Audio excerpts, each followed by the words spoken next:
Good morning everyone.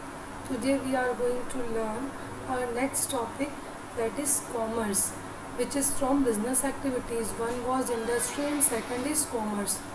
Commerce includes two types of activities, trade and auxiliaries to trade. Commerce में दो तरीके की activities आती है, एक तो ट्रेड और सेकंड ऑक्सिलरीज टू ट्रेड. जब भी हम गुड्स को सेल और परचेज करते हैं तो उसको हम लोग ट्रेड बोलते हैं, लेकिन उस गुड्स को सेल और परचेज करने के लिए बहुत सारी एक्टिविटीज़ की ज़रूरत होती है. उस एक्टिविटीज़ के लिए कुछ फैसिलिटी चाहिए होती है, कुछ सर्विसेज चाहिए होती है. इन सर्विसेज को हम क्या बोलते हैं? ऑक्सिलरीज टू ट्रेड, जिसमें कि transport, banking, insurance, communication, advertisement, packing, warehousing, ये सब कुछ आता है. Commerce therefore includes both buying and selling of goods, that is trade, as well as auxiliaries such as transport, banking. जब भी हम लोग कॉमर्स को देखते हैं तो उसमें दो चीज़ आती है, गुड्स को सेल और परचेज करना, और दूसरा ऑक्सिलरीज टू ट्रेड, जैसे कि ट्रांसपोर्टेशन, बैंकिंग एक्सेट्रा. कॉमर्स जो है ये प्रोड्यूसर्स और कंज्यूमर्स के बीच में एक बहुत ज़रूरी लिंक है. ये उन सारी एक्टिविटीज़ को एम्ब्रेस करता है जो कि आपके गुड्स और सर्विसेज को फ्री फ्लो मेंटेन करने में हेल्प करती है.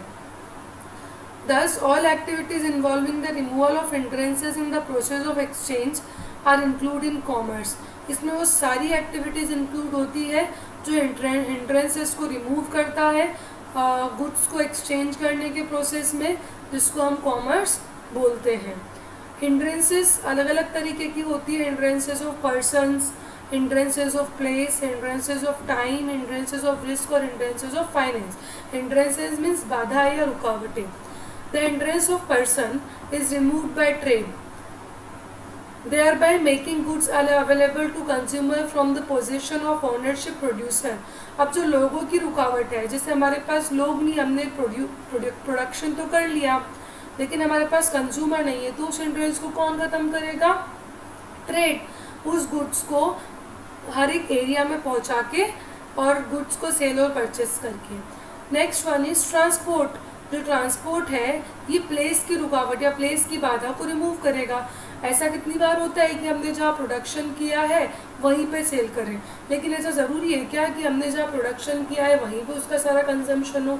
ऐसा ज़रूरी नहीं है. इसके लिए हमको क्या करना पड़ता है? गुड्स को एक प्लेस से दूसरी प्लेस पे लेके जाना पड़ता है, तो उस बाधा को ट्रांसपोर्टेशन के थ्रू आप दूर कर सकते हैं.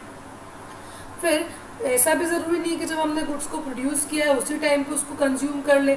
सेम टाइम पे तो हम सारा कंजम्पशन कर नहीं सकते, तो हमको गुड्स को कहीं तो रखना पड़ेगा. तो उसकी बाधा को कौन रिमूव करता है? स्टोरेज या फिर वेयर हाउसिंग.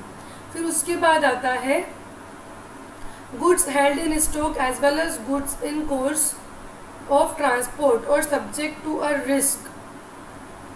जो गुड्स है अगर हमने स्टॉक में रखा है तो कितनी बार हमको ये डर रहता है, अगर गुड ट्रांसपोर्ट में भी गया, हमने स्टॉक के फॉर्म में भी रखा है, तो उसकी चोरी ना हो जाए या फिर उसमें आग ना लग जाए, कहीं एक्सीडेंट ना हो जाए, तो गुड्स डैमेज ना हो जाए, तो उससे हमको कौन सिक्योर करेगा? इंश्योरेंस. अगर हमको कभी कैपिटल की ज़रूरत होती है और उसमें कोई प्रॉब्लम आती है तो उस कैपिटल की हिंड्रेंस से हमको कौन हेल्प करेगा बचाने से? बैंकिंग सिस्टम, जहाँ से हम फाइनेंस भी ले सकते हैं और बैंक हमको हेल्प भी कर सकता है. जो एडवर्टाइजिंग है ये हमको हेल्प करता है प्रोड्यूसर्स को और ट्रेडर्स को कि कंज्यूमर को गुड्स की सारी इन्फॉर्मेशन दें. तो एडवर्टीजमेंट की हेल्प से हम कंज्यूमर को इन्फॉर्मेशन भी दे सकते हैं. तो इन्फॉर्मेशन की लेकनेस से हमको कौन बचा रहा है? एडवर्टीजमेंट. ठीक है. फिर उसके बाद में ये सारी हिंड्रेंसेस जो है कॉमर्स की, सारी एक्टिविटीज़ जो हिंड्रेंसेस हैं उसमें वो पर्सन्स की, प्लेस की, टाइम की, रिस्क की, फाइनेंस की, इंफॉर्मेशन की, ये सब हमको हेल्प करता है बाहर आने में. जैसे मेक इन इंडिया का लोगो आप देख रहे हैं, तो मेक इन इंडिया जो है ये भी इंडियन गवर्नमेंट के थ्रू एक इनिशिएटिव लिया गया था 25 सितंबर 2014 को, कि हम जो भी बनाएं वो इंडिया में ही बनाएं, मतलब जो भी प्रोडक्शन करें वो इंडिया में ही हो. इससे क्या हुआ कि national as well as multinational companies encourage हुई और उन्होंने अपने सारे गुड्स को इंडिया में ही मैन्युफैक्चर करना शुरू किया. जो गुड्स इंडिया में सेल करने थे उन्होंने वो गुड्स को इंडिया में ही मैन्युफैक्चर करना शुरू किया। इसका मेजर ऑब्जेक्टिव क्या था कि इंडिया में लोगों को जॉब मिले,